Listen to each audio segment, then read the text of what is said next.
to the wisp and the left shrug, and it's going to add to the global pressure on the map. Prophet is also one of the quickest heroes, you could say, in Dota. You pick this, like you pick an Ench, you pick an Ursa. There might just be a different Dota game coming your way. You might not be allowed to play as slow or as fast as you'd hope, because this hero adds so much dimension. Constantly doubting they weren't going to make it, and constantly giving collapse these big heroes that they just discussed, like the Magnus. So we'll see. Game 1, they weren't ready. Maybe Game 2, they've got a solution. It's going to be so interesting to watch. I feel like this team has really just ridden off the back of the momentum that they've gained from the very early goings in the group stages, and they haven't looked back once. The thing that I'm really interested to watch for is if they can keep that up. Like, I feel like sometimes when you get in these huge matchups and you go up one game, Team Spirit now there, you can sense the victory coming, and I want to see if they can keep up that same carefree attitude we've seen from them so far.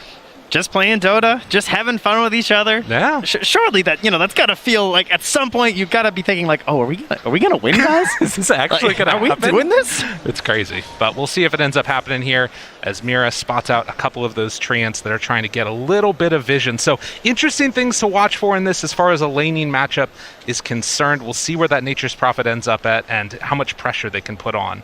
Very annoying hero to deal with in the early goings. Yeah, very much a discussion of timings really throughout all the games today. I feel like we're finding that one team seems to have a very clear, we want to do this at 20 minutes. And the other team's like, we just want to hang out and kind of scale. Oh, Xingqiu going to have to back out there on the Shaker. And 3 bounty runes again for Team Spirit, just like last game. I will say, I believe this game that LGD had a very good idea of what was going on. I think they completely saw that puck pick coming. I think they banned around the fact that, like, yeah, that's going to be left in. We're okay with that. It's a go-to hero versus the Morphling. I wouldn't say they're really surprised. Charles Tokyo, obviously an amazing player, but, the puck not exactly one of the ones that's been, popping off the rampages here for Team Spirit. True enough. Those spirits tend to scale just like a little bit more, and you kind of lack that a bit on the puck. It'll be something to watch for, though, if he can make those good rotations, as obviously the Nature's Prophet on Faith Beyond can also move into multiple different lanes. So we'll keep our eyes on it. And like you said, I think both drafts have like a very clear identity behind them, right? You got this Magnus that's going to start off the fights occasionally after the puck comes in. You've got the Morph Shaker as a potential danger later on. But it is, of course, going to be played on that support Shaker this time. So we'll see if he can get into the items at the same timing we've seen for the cores. Yeah, it certainly seemed like PSG.LGD were very much ready for that, right? The Dark Willow came out, and then right away they're just like, yeah. We saw that earlier. We know. You want the Morph from the Willow. We're taking the Morph from the Shaker. It's pretty good, too, but yeah, the support Shaker hasn't worked out as well. So, a little bit close there, but Ame's all right. Yeah, he's going to be able to dodge away from that one. You could see here also a nice little interrupt on the pull-through that came through, and Faith Beyond steps over to the side. This, of course, sets up some free farm for the Luna. Normal laning shenanigans and the power that you have as Bane in these early goings. Yeah, it's frustrating for the Bane too, because like you're so used to being able to dominate a lot of situations as Bane, while Miposhka now actually trapped in by a Fisher with the treants on top of him. A lot of damage out there onto this poor old Bane. Can they run him down? A couple more hits is all they need. Not quite able to get that last right click, and Miposhka with the brain sap and the runaway. Xingqiu still might be able to run him down. That boots advantage, he's not careful. But all right, no. good choice, Xingqiu. Good choice. Keeps it safe that time. But yeah, I mean, Bane, obviously you're used to trading favorably and having answers to like someone trying to pull your wave. But with the Nightmare and the treants being there, they actually have some counterplay here to like trying to set up for plays as well in the lane. So it's a good pick for the Prophet.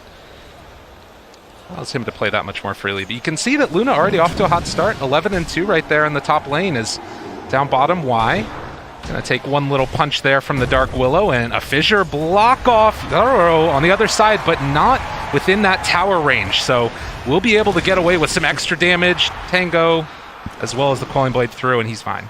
That's a nice Fissure, though. Yeah. That's a pretty good chunk of damage on him there, just the harass. Only has a single Tango left. No salves currently on Miposhka. So, that Courier, makes the call, brings him up, and it's going to be running with a salve in that top lane now.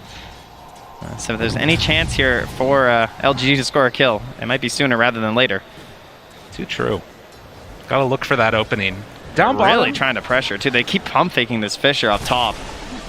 I mean, if you catch him on the wrong side of it, it's going to be a ton of damage out with those treants. But even without it, right? Just the one Fissure and a couple punches from Faith Beyond, he hits really hard.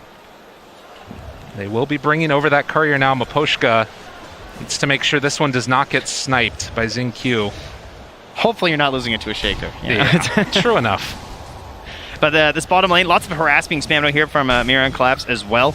But it's a Morphling, it's an IO. Morphling in itself a very frustrating hero to lane versus due to the regen mechanics and the ability to morph strength and agi, but comboed up with an IO, it's pretty rough trying to get a kill. But you know, more players, they tend to go for some of these overextensions, so maybe he'll get a bit greedy there.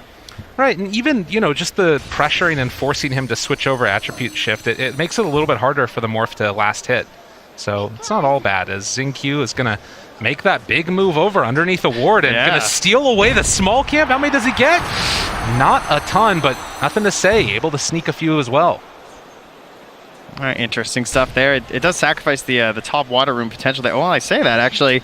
Aposhka moves in. Toronto Tokyo going to be able to pick up this water rune and maybe get some extra pressure onto Xingqiu. Jumps forward, and there's the first blood. Toronto Tokyo draws it. Well done by Maposha. Like, not even just, he basically baited out that rune, right? Let Xingqiu coming a little bit too close, get the first blood for Team Spirit, and they're off to a hot start in Game 2 after already surprising pretty much everyone by going up one game. I mean, I agree. I thought their draft was better last game, but, you know, we just keep wondering, like, how long will the magic last with this team? It does seem like just an unbelievably improbable run. To think that this team came all the way through in the qualifiers, we're down 2-1 in that series against Empire, and now up one game against the, you know, odds-on favorites. Oh, by this collapse, skewer, pull back. They do some good damage there on Ame, but he will not be under too much pressure of losing his life. He's going to get the deny. A little cheeky there. I like to see it from the morph. That's a morph player. That's what that is right there. And, you know, nothing to say. Maybe not a Pango player. I have some theories, guys. I mean, that was his, as far as I could find, mind you, I looked pretty quickly, that was his second professional Pango match. Yeah. Now, they played a lot of Pango when he wasn't available to play for PSG.LGD. And, of course, Coach Chava stepping in, playing a masterful Pango. You know, he did really well. And we've had this discussion of, like, how he sort of controls the macro game to help these players so they can think more about their own heroes and their own item builds. And they have a clear identity of, like, what I'm supposed to do in this game. But if you're not experienced on the hero, that formula doesn't work so well. True enough. But he's got a Leshrac now. Much better hero for nothing to say. Very comfortable. Comfy time for nothing to say. And so far, he's doing fairly well. The early first blood onto Toronto Tokyo giving that puck the advantage as another stack up on those camps. And now, trying to scout for these runes. Aposhka just within vision there. And Nightmare. It's going to use a lot of mana there. And Toronto Tokyo gets the haste down bottom, so a little bit of luck and a little bit of good rotations, helping out Team Spirit. Yeah, even threatening to have the TP in there, Mposha will be all right, and actually just starts going right back on the aggressive. Will only catch a sentry, though. No obs taken away there. So we heard a lot of discussion actually last game from Insania talking about like the power runes and the strength you're going to have from that right here, and especially for a Puck, a hero that's really capable of trying to abuse that, because you want to be making these early rotations with the Dream Coil. And it looks like not going to secure another kill there. Yeah, I think it's an important point to make, is that you've got to watch so carefully on any of these other side lanes. If LGD overstep, they get a little bit close to a tower, Puck could easily make that rotation and kill off a couple. Oh, Maposhka gets spotted on the way out here. So did Sentry on the pillar, was kind of checking around, finding some wards, and then putting obs down by the Ancients. And there is a Sentry here on Xingqiu, so this could be pretty painful. Oh, he's got it, right? All right, they see it. That was right on the edge. That's a huge D ward. That was a lot of time spent from Aposhka. And at the same time, LGD going to move in and head up top. Why and nothing to say together. Are they going to try and make a kill here onto the Luna a little bit far out? And we'll see if they can connect with this one, but... This is a tower kill gank. Yeah. They're ganking that tower. It's not moving. They don't have to worry about it. Luna, she's kind of fast, you know. She's got some night vision. Maxed out Lunar Blessing. But the tower, it doesn't move. True enough.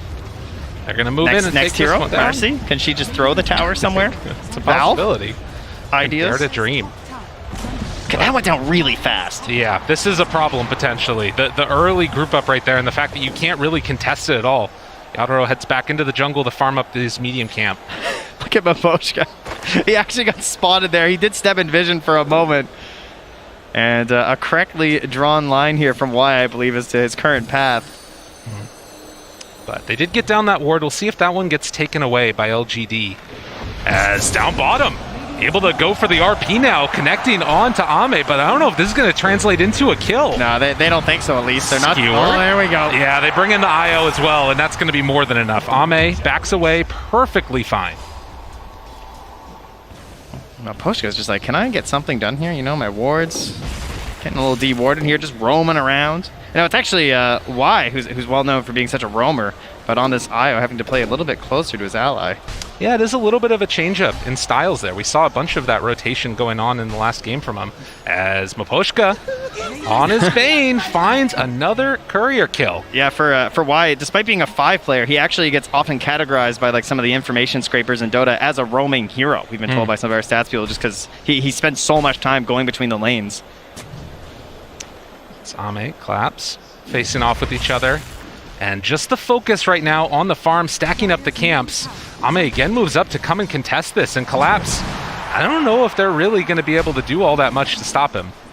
Very interesting, but Fissure up top. Now the follow-up, looking for it. Faith Beyond there as well, and this is going to be a kill. That's a pretty stark difference to the 3 heroes stalking the Radiant carry. You know, they got to get this kill, right? They got to get something here, that's for sure. Miposhka's waiting off to the side. Nightmare down, a couple punches, but they bring in the IO, trade off that Nightmare. And that's going to be more than enough for the moment, but why? Also dropping low, not low enough. Instead, they turn, find Collapse. One more touch is not enough with Faith Beyond. TPing in, they might be able to find him here. That was the trusty shovel keeping him alive. Yeah, heading down to the south. TP is available, but Collapse in some trouble. Does the Spirit connect? Ugh, not quite going to be on the mark. He gets out. Trusty shovel indeed. And up top, nothing to say. Zoning back Toronto Tokyo as he kind of came into a vein on the Ancients, but the pressure will stay in the bottom lane. We already saw how quickly that top tower went down. No point slowing down here for PSG.LGD. It's interesting though, right? Because you can see that this is a dynamic that we've seen multiple times throughout this tournament. You have Team Spirit with a little bit of a lead, even though it's LGD that are taking down more of the towers. Just that stacking up farming mentality we're seeing from Spirit right here. And look at the treants put out here. They're watching for Toronto Tokyo, right? Yeah. Because they know that everything's on this Dream Coil. That's by far the easiest way for them to initiate. So you just fan out your units like that from Faith Beyond. And unless they're going to smoke in, you're going to catch that puck. And instead, they're going to find the Dream Coil towards the mid lane, trying to take down this Lech. Do they have enough? Yes. Toronto Tokyo picks up that kill. And with that, a 3,000 gold lead this early on for Team Spirit. Bit of a theme, I feel like, from these two games from PSG.LGD. Ame did a similar thing last game on the Ursa, where he kind of stayed in an area which seems like, surely, you know, like you're in trouble, you know? Right. He ended up dying on the Ursa in the top lane. And this time, you know, at least they got a favorable trade. They took a tower after that, which I think was part of the plan from PSG.LGD, but they were able to zone back on that bottom tower, shove the wave back out, and now even Collapse running in behind the tower, checking for a courier and everything down here. They're not willing to just, like, you know, give you the, like, take the kill and then just give you the tower. They're able to defend after as well. All right. Okay, but now that pressure is coming mid. Era. They're going to get onto the Brambles. Thought about that RP, but calls it off afterwards. And again, nothing to say in the mid lane, starting to push down this tier 1 tower with Xingqiu in tow. And why? They'll get it. It's so interesting to me, right? Because you think about traditionally what people think of these styles of play, and Team Spirit definitely going the more farming route in this one. You saw there for a second the last hits that Yatoro has. 135 compared to the 69 of Ame. Yeah. Oh, yeah, they're actually spotted out here, but they're not going to have anything in time to catch. But that also comes back to just the idea of punishing that Dream Coil, right? It was used. You killed me. All right, congratulations. But I'm a Leshrac. I don't have any cooldowns. When I respawn, I'm coming right back. I'm taking that tower. But as you said, to the timings, like PSG.LGD, Y has said before, like, we love picking for scale. We like to be very balanced. We're comfortable going late because we think we make better decisions at that point in the game. And even though this is a pretty fast lineup from PSG.LGD, it does have some late game tools, right? The Morph Shaker, of course, if you get to that, can really go against anything at this point. It is a little bit terrifying. You're not wrong. Actually queuing up the Dragon Lance right now on Ame. So obviously you could maybe disassemble that later and build it into the Axe if he wants. Yeah, we see that a lot versus the Luna, because it makes like a really nice little matchup, right? Where she's kind of got this like zone that you're trying to play out of and kite her just a little bit, gives you that tank ability versus all this magic damage there too. Really balanced item to start out with. So Team Spirit nursing that 2k gold lead, as on the other side, LGD trying to keep the pressure onto these buildings. Up top, nothing to say is there. The 4 points in Edict forces out the glyph. Wow, that was a pretty easy glyph to get, not gonna lie. Yeah. Didn't have to commit that hard at all. I mean, Collapse had already TP'd up there too, so I can imagine they'd like to go for another one soon. And as we approach, you know, sort of past the laning stage, we start thinking, you know, how's the Roche looking this game? They could take it relatively early, right? You get an early DD with this lineup with Nature's Prophet and Morphling. They might opt for it. And look at this movement in before the Blink Dagger on Shaker. Oh, Nightmare by Miposhka to dodge the stun, but Yaro is still in some trouble as they run him down. It was good, but it wasn't good enough. Toronto Quick Tokyo's kill. coming, but they are too tanky. I mean, you see these stacked up heroes, maybe you're sort of thinking about going in for the Dream Coil, but it's a bit too much. They're just so tanky right now. And instead, they try and find a pick off here. Nothing to say. The rest of his friends a little ways away. Xingqiu making the move over. They're going to get the terrorize. That's going to get the tether snap. And afterwards, the ulti coming from Willow, but nothing is taking the regen from Y. Keeping his core player alive. With the wand, with the IO, this early hood into the Eternal Shroud as well. They're going to have some issues bringing down this Leshrac without the Luna being there. Yeah, I mean, you just get blown up like that. I mean, obviously a great nightmare dodge of the stun that came in, but in the end, you need to get that BKB online, as we've seen time and again, and Yaro trying to get towards it now. As LGD starting to cut a little bit into this lead here. And also getting a little bit of free time right now for Ame to farm up. Yeah, I think Toronto Tokyo is starting to just think about like his role in this game, what he can do. You know, Puck obviously pretty versatile in terms of the builds. Thinking about an early Aeon disc here. And we'll have to get out of this one. Even go for the a TP in there. Very nice play to even preempt that by blinking somewhere else for the TP. Could have set something up there. They also have the Orchid ready on this push here. So with the relocate in 5 seconds, everyone can be top lane right now for PSG.LGD. For Team Spirit, they don't see very much. I mean, they're rotating a lot of heroes to that bottom lane. I think they just have to go for the counter push. Yeah, there's no other play really. And they have a glyph still on LGD as well. They need this blink dagger on collapse before they can defend. It's going to be too much too quickly otherwise. And you can see getting very close. Collapse just going to farm up the rest of these camps here. While bottom, Team Spirit try to pressure that in. Toronto Tokyo, he's got the Veil. Okay. He's got the blink. He's thinking. How bold is he? This guy's crazy. We've seen it time and again, and Faith Beyond shows up. He just wants the creeps. That's all he's going for here. Oh, Faith Beyond spots him. The silence is there. That's the Orchid reveal, and he is mega dead. Yeah, he's really greedy. Yeah, it turns out. Well, you know, you got a full creep wave. That's quite a bit of gold, too. True. But almost a certainty when you go over that play. This does stop the backdoor protection, though. So this is going to stay alive a little bit longer, forcing LGD in this area for a bit. But eventually it will fall. And already Faith Beyond back to that bottom lane to just push that back out, too. So very well orchestrated there from PSG.LGD. But the courier, it holds the key. Ice Frog, little courier, delivering a blink dagger to collapse. So, you know, he's got a few more things queued up there you guys might have seen already in this tournament. The Shard, the Force Staff. He's made a couple plays. Perhaps some highlight reel ones. He's been absolutely spectacular. I think he needs a couple more this game. True enough. Not if LGD have anything to say about it. They've also had a few highlights at times. And playing on that Earthshaker with the Morphling, you just know that there's pain coming if they're left to free farm in this one. That's really the worst part of just staying in the upper bracket. Less highlights, you know, less games to play. True enough, yeah. Especially when you crush your opponent so hard and then finally being challenged now by Team Spirit. They're up one game again. Cinderella story that hasn't died yet. And seeing if it can continue on here in this game number 2. The BKB is done. Taking a look at a few of these other items around the map. Collapse has that blink done. Xingqiu getting closer to his, has it completed as well now. So all of the big fighting items online. That's a bit frightening. It feels so good because, like, obviously as the offlaner, you got to get these like earlier items. You got Bracer, got a mech, and then you get your blink dagger. When you're playing as a support, you just got that one thing you're striving for, and it's kind of unfortunate when they match up like that because, like, now it feels like your offlaner can actually play, but Xingqiu, like, this is an excellent counter initiation to have right now. With the way that their lineup's kind of set up, like, he can just lurk for so long. He can just wait on the side, and what kind of vision is going to catch him, right? Maybe an orb. Maybe you can take a fight at night like this and have the advantageous vision. Oh, but the skewer back immediately onto nothing to say, but he's going to live through that. Nice jump out there. Xingqiu saving the day even under that ward. I mean, they have relocate, they have Fisher. Yeah, they were super ready. That is a tough one, but at least the relocate gets burnt, right?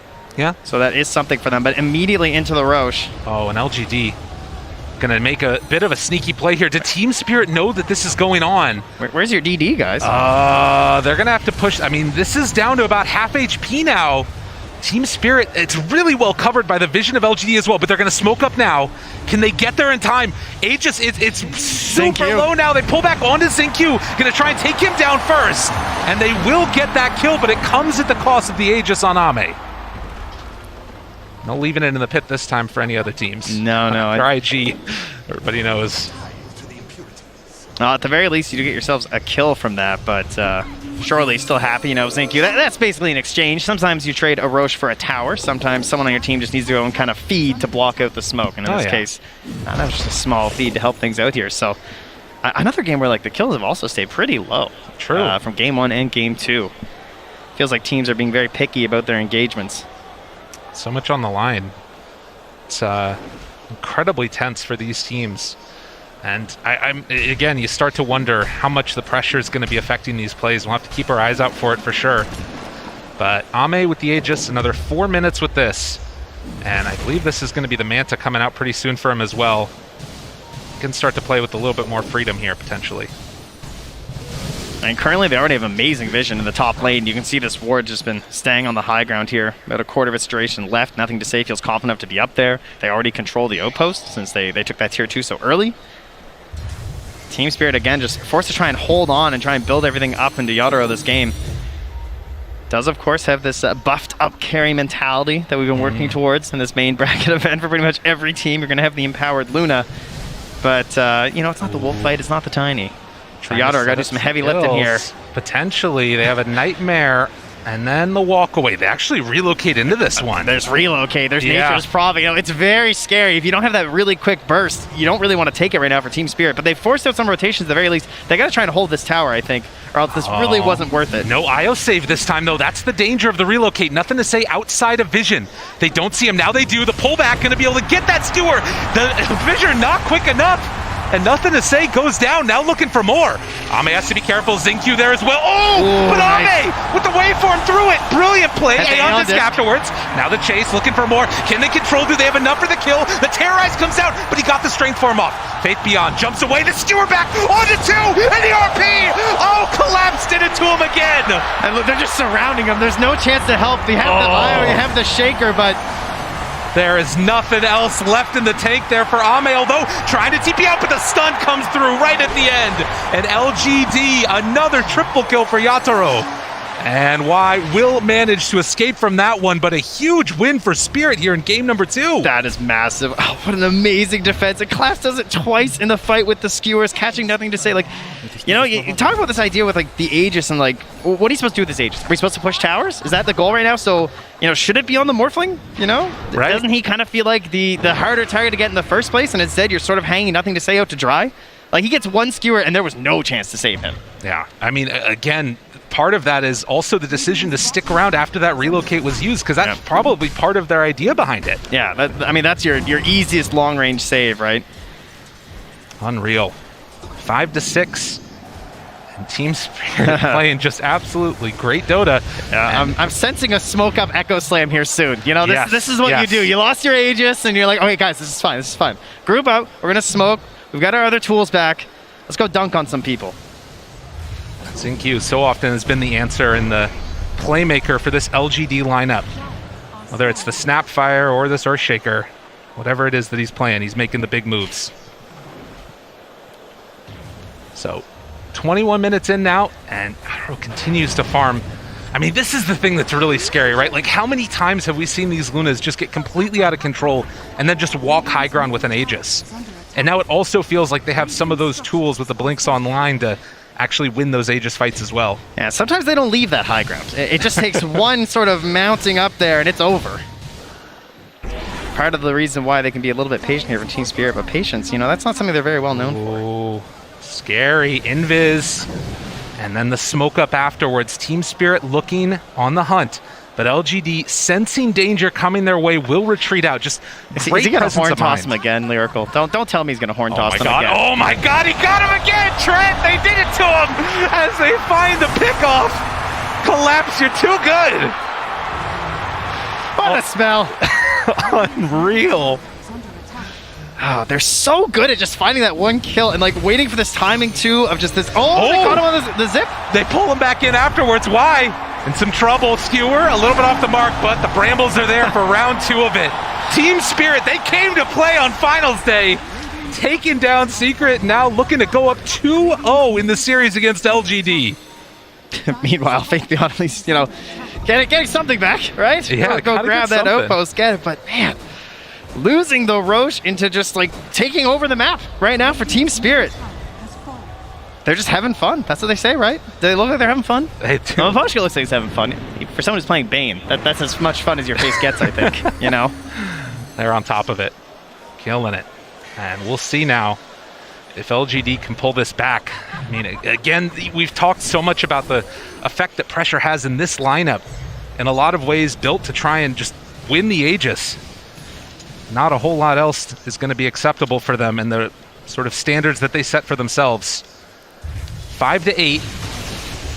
I love how you see the sentry they put outside the base too, because I had the same thought. I'm just like, where is that ward? Like, how did this Magnus do that?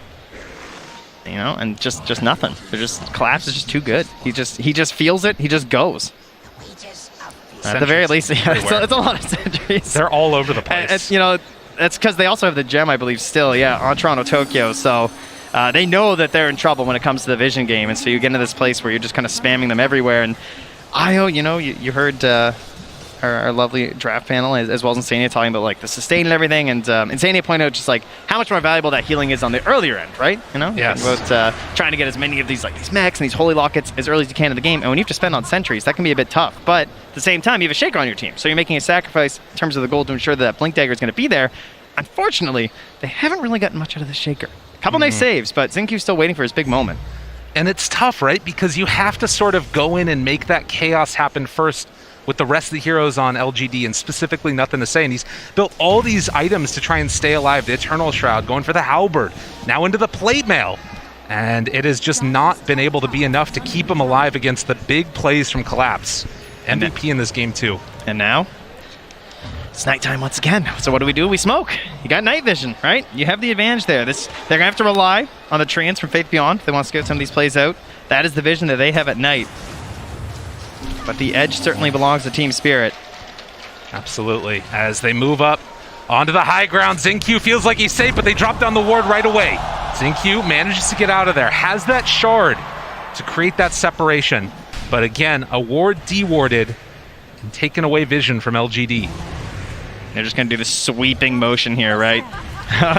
They actually scanned ahead to see if he could blink in there. He's checking the high ground. Yeah. Collapse wants this so bad. He's ready. He feels the moment, dude. He is so on top of it. Waiting for the vision. Nothing to say. He's going so far back. He's like, no. He knows. Fool me. Oh my god, that was close. Fissure afterwards. They're sensing it. They back out of their he time. is feeling it today. Came close there. I mean, that's what's so cool about the spell, though, is that you can just fish. Yeah. You know? Sometimes you're not going to catch anything. Sometimes you get yourselves the big old whale. You know what's also so interesting about this? Like, those two outposts are still held by LGD. They're keeping so much pressure on the map by LGD, and Team Spirit, it doesn't look like they're that interested in trying to take it back. They're just looking for those kills now. Yeah, and unfortunately for them, it's going to be a very long Roche spawn, because that's kind of what they're playing for right now for Team Spirit, right? It's just like, we don't want to rush anything. We just need one more good fight. We're going to clear up this entire base with our Luna, and we want the Roche for that. So they're going to be trying to control around the pit. Someone's going to sit in there. They're going to wait. They're going to be very disappointed for 2 minutes and 20 seconds. There you go. And that's just time for PSG.LGD. So what can we stall for here is the question. Ashiva's coming out relatively soon for Nothing to Say, but the Aghanims, that's what we're stalling for. So whenever you get in trouble as a Morphling, you look to say, how good is my next game is it? And it's like, oh yeah, right, we picked Morph Shaker. So we do have that going. That's going to be the big window that they're looking for. Only 2 points in Enchant Totem right now for that Shaker. But can still be devastating with all the lockdown that you get. Now, interesting things that we're going to have to watch during that, though, will be the fact that it's the Aeon Disc on the puck, right? So they're going to be looking to catch and chain and even just try and, like, go through that stats resistance while it's actually active on Toronto Tokyo and just try and, like, keep chaining him down because he's not going to have the BKB. And then after that, we also know that Collapse, he really likes these kind of cheeky items, right? He doesn't like BKB. You've seen the plays this guy's making. There's the Aeon Disc out. Toronto Tokyo not concerned, just blinks away after the Aeon Disc is procced. And also getting that D-ward again. So the question will be, when they come high ground, you know, will you find this big Morph Shaker play? Are you going to catch these heroes without the immunity that they need to survive what is obviously a pretty terrifying duo of heroes? Faith Beyond shows for a second. Collapse, looks for an opening, sees him there. There's an opening, the horn toss, the pullback with Skewer, and immediately gets the kill. Nothing is free, not even pushing out a wave. That's the kind of punish that you need. I mean, they felt pretty free on this map, right? Because they are moving around as a single unit for Team Spirit, right? And that's why we're spotting some of these heroes just like Faith Beyond's randomly in a spot, pushing on a wave, nothing to say. That's why they were able to control the outposts for so much longer than you might expect, considering the situation that Team Spirit was in. But the punishes are free, and so they will go back once more for a disappointing look inside the Roche pit, and then wait another 30 seconds, and then they'll go back and do it again. But look at this. They have that Aghanim Scepter done on the Morphling now. Puck also just finishing an Aghanim Scepter and has an Arcane Rune bottled. They're like sending in Y first. Just these slow movements in. Ready to tether back off Sentry. It's going to catch both. They have vision right away. They know they're there. Collapse. Oh, he doesn't go for it. We've seen them go into these trees so many times. Collapse. I would not be surprised. He's thinking about it. Xingqiu is back there. Oh, they're just baiting out. Yeah, they're waiting on it. And Faith Beyond, in the meantime, farming on the other side. The Radiant, they scanned that pit there to no success. They're going to send in the Treants, though. So, PSG.LGD, they're in the know. They've got the Morphling with the Aghanims, with the Shaker, and a team that really wants the Roche. They have a plan. This could be LGD's comeback here. Can they make it happen, though? And how long can you sort of like control and force the focus of Team Spirit to be here, and what are you gaining on the rest of the map? I mean, again, they're fanning out a bit here, and you have the global teleportation up in 10 seconds for Faith Beyond. Yeah, you have Ame just farming the Dire Ancients right now, so... Are they going to give up this There go the Roche? Treants. I mean, they know they're in there right now. I highly doubt they just give this up for free. I don't know, is it still inside here? They're moving over now. Faith Beyond getting some Treants out. Starting to move into position. They're going to lay down these brambles. They're actually doing this so slow that maybe PSG.LGD are just kind of fine with this. Are they really going to give up Roche for this, though? I think they just can't get into position, right? I mean, they don't have the best vision around the area. They actually see absolutely nothing right now. So, I mean, they know they're in there. They've sent in the Treants. But again, how do you get that initiation when, you know, you're so reliant on... You'd rather just fight on the high ground at this point. All right, well... LGD give that one up. We'll see if that comes back to haunt them later, as Mira is going to push out this lane up top. Faith Beyond very close, and they're going to have to deal with their lanes, because this is one thing that's definitely beneficial for LGD is their split push potential. Faith Beyond, BKB with that Orchid. Xingqiu shows up. Yadoro up on the high ground, nothing to say there as well. They have great vision on Team Spirit, and now showing in the lane. They're thinking about going, they pull him back in, and he is done. Can they go for any more now?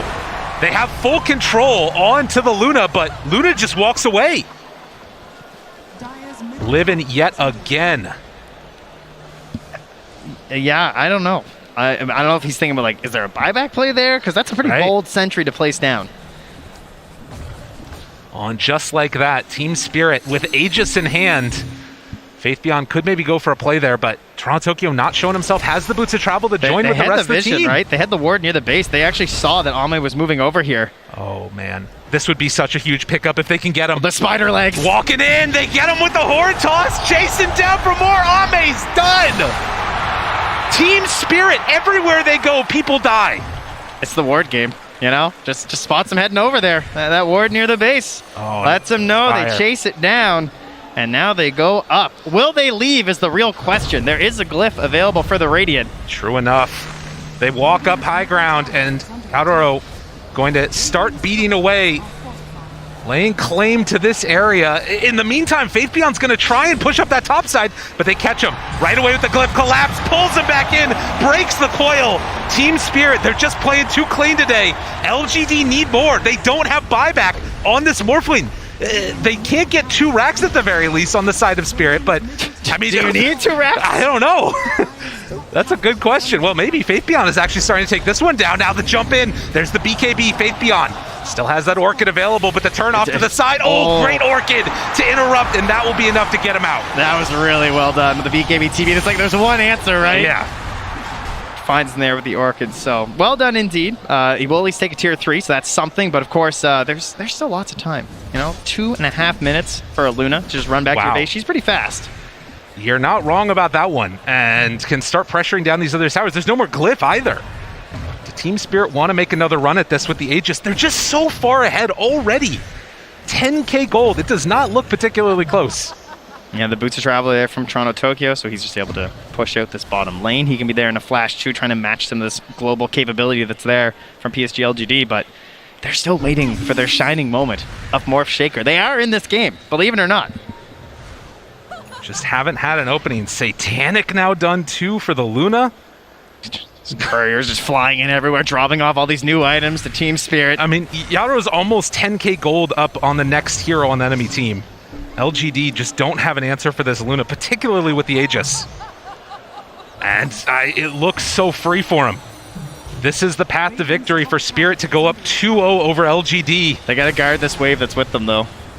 Faithbeyond has caught the next one. They're scanning that he's actually still there, so he's going back Toronto Tokyo. He's going to try and hunt down Faithbeyond. Oh, and off to the side. They get the vision. Tries to chase him down there. There's the silence. The coil afterwards still hits pretty hard on Faithbeyond, but with collapse in the area, they're going to break the coil and kill off the Prophet. How fast does he need to buy back is the question. Oh, man. Can they actually like force it here? I mean, it's going to be a while for the lanes, right? That's kind of why you're able to sacrifice your life sometimes on Nature's Prophet. I don't think they can punish this simply by the speed at which creeps walk.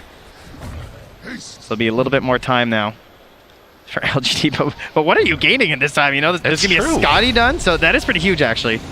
Scotty and the Morphling versus this Luna. And again, the Satanic. I mean, it's looked so one-sided partially because LGD haven't taken that fight yet, right? Like, and there's still going to be that window when they have the, you know, Ag Shaker and can go in all at once together. It's just they're waiting for that perfect fight. Still have to be careful of that one on Team Spirit. And with this Aegis, you would have to imagine it would come soon.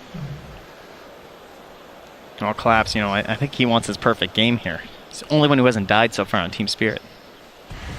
Absolutely carrying out of that offlane.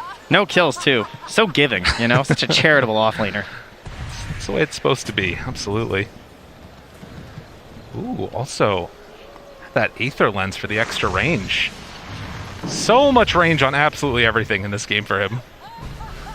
But they're going to get set up again. Morphling sending in the courier. This one might get scouted here, and... Oh, it's on the way out. Nice. With the Lucid Beam. Yeah, using the Lucid Beam and the shard. Played. That was that the Scotty?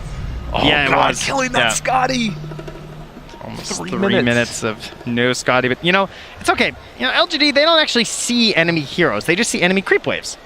Right? That's the goal right now. Okay. The creeps are the true enemy. So that's why Faithbeyond, you know, he's not up top where the heroes are. He's down bottom where the creeps are. Just keep pushing them out. Keep them away from your base. Try and extend this as long as possible and then force Team Spirit into a bad position. And, you know, in the last couple of minutes, they caught up in terms of net worth. You know, you look at this Morph, he just keeps climbing. Will it be enough, though? They can make the most of this, dodge fights, and then possibly get another fight around that next Aegis. That might be their window with the BKB on Ame. I think what's very impressive from Team Spirit is how long they have just kept this single like ball rolling around together, and they're not panicking. Because a lot of teams, it gets to this point where like it feels like you've been roaming around for so long, and like now the Aegis is gone, so people said like they fan out a bit and they farm, right? Yeah. Morph Shaker will punish that with relocate, you know, with a Nature's Prophet. They will find you. They will kill you if you try and go it on your own.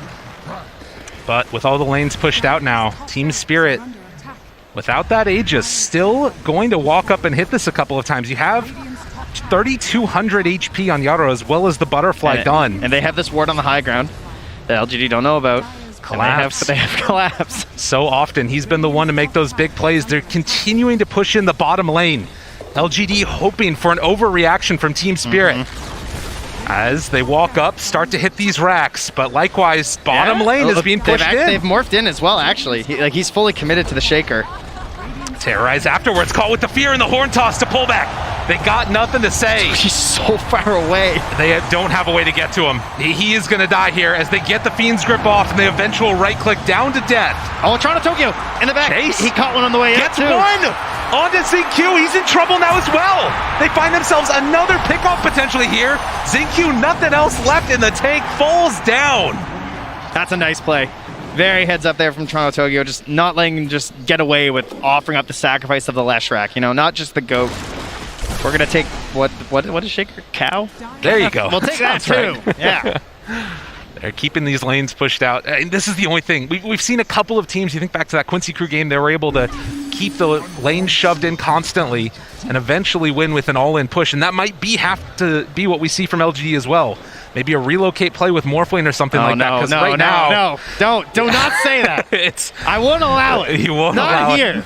Not some DD relocate Morphling. There's a chance. There's potentially a way. You got to be careful of your team spirit. With this global potential that they have on LGD, anything could happen.